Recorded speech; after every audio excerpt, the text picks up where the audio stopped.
కూడా వ్యతిరేకత పెంచుకున్నారు. వీళ్ళు చేస్తున్నటువంటి ఈ ఈ చేతగాని ప్రభుత్వ విధానాలను ప్రజలందరూ అసహించుకుంటా ఉన్నారు. దాన్ని డైవర్ట్ చేయటం కోసం డైవర్షన్ పాలిటిక్స్ చంద్రబాబు నాయుడు కొత్త ఏమీ కాదు. ఆయన ఎట్లాగూ ఆయనకి సపోర్ట్ చేసేటువంటి పచ్చ మీడియా ఉండనే ఉంది కనుక ఆయన ఏం చెప్పినా కూడా దాన్ని చాలా గొప్పగా చూపించడం జరుగుతూ ఉంది. నిజంగా ఈరోజు పాపం నిరుద్యోగులు భృతిస్తూ ఉన్నారు, నెలకి ఏమైపోయింది అది. అదేవిధంగా ఫీజు రీయింబర్స్మెంట్ లేక ఎంతమంది కాలేజీలు మరి స్టూడెంట్స్ని పాపం క్లాసులకు రానివ్వట్లేదు. మరి రేపు పరీక్షలకు కూడా పంపిస్తారో లేదో తెలియనటువంటి పరిస్థితి.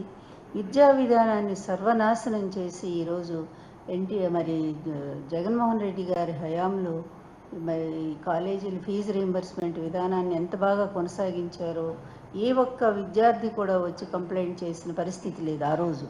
కానీ ఈరోజు చూస్తే పాపం నిజంగా చాలామంది స్టూడెంట్స్ వెళ్ళటం లేదు కాలేజీకి. ఇదంతా ఎవరంటే విద్యాశాఖ మంత్రి ఒక అసమర్థుడిని పెట్టాడు.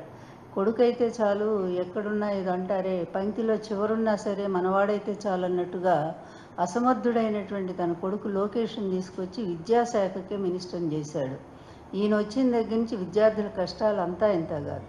పైగా నిన్న ఈ తండ్రి కొడుకులు గొప్పలు, అతి గొప్పలు చెప్పుకుంటూ ఉన్నారు. ఏంటంటే దాని మీద ప్రత్యేకంగా మాట్లాడాలనుకుంటున్నాను. తన 45 ఏళ్ల జీవితంలోట అసలు హత్యా రాజకీయాలు అంటుకోనటువంటి వ్యక్తి ఈయనట. ఎంత శుద్ధపూసలాగా కబుర్లు చెప్తా ఉన్నాడంటే, ఎన్టీఆర్ గారు మరణానికి కారకులు ఎవరో మరి ఒక్కసారి రాష్ట్ర ప్రజలందరికీ తెలుసు. అందులో ప్రత్యక్ష సాక్షి నేనే ఉన్నాను.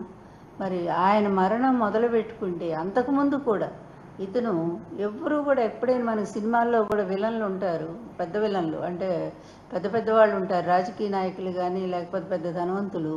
వాళ్ళు హత్యలు చేయించాలనుకుని డైరెక్ట్ వాళ్ళే రంగంలో దిగరు. వాళ్ళు ప్రేరేపిత అంటే కొంతమందిని సుఫారీ ఏదో ఇచ్చి వాళ్ళని పంపించి హత్యలు చేయిస్తూ ఉంటారు. అదిగో అలాంటి బాపతే చంద్రబాబు నాయుడు కూడా డైరెక్ట్ ఉండడు రంగంలో. ఎందుకు మీకు 1995 సెప్టెంబర్ 1వ తేదీని నేను ముఖ్యమంత్రిగా ప్రమాణ స్వీకారం చేశాడు.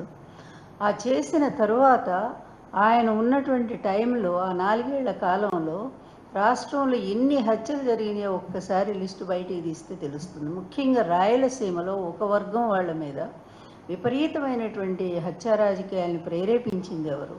ఎందుకంటే కొన్ని సాక్ష్యాలు కూడా ఉంటాయి.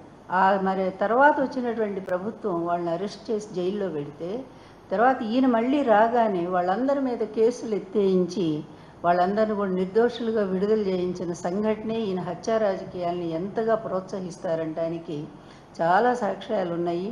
మనము వ్యక్తుల పేర్లు చెప్పేదానికంటే కూడా చంద్రబాబు అంటేనే హత్యా రాజకీయాలు కేర్ ఆఫ్ అనేటువంటి దీని మీద సినిమాలు కూడా వచ్చాయి. అందులో వాటిని గురించి ప్రత్యేకంగా చెప్పాల్సిన పని లేదు. ఇక నిన్న ఈయన కొడుకు అసెంబ్లీలో అదేవిధంగా ఇప్పుడట బూతులు లేవట అసెంబ్లీలో, వాళ్ళు మాట్లాడుతూ ఉన్నారు. బూతులు లేవంటే అసలు ప్రతిపక్షం అక్కడ ఉంటేనేగా, ప్రతిపక్షం ఉంటే కదా మీరు ఎన్ని రకాలుగా మాట్లాడారో.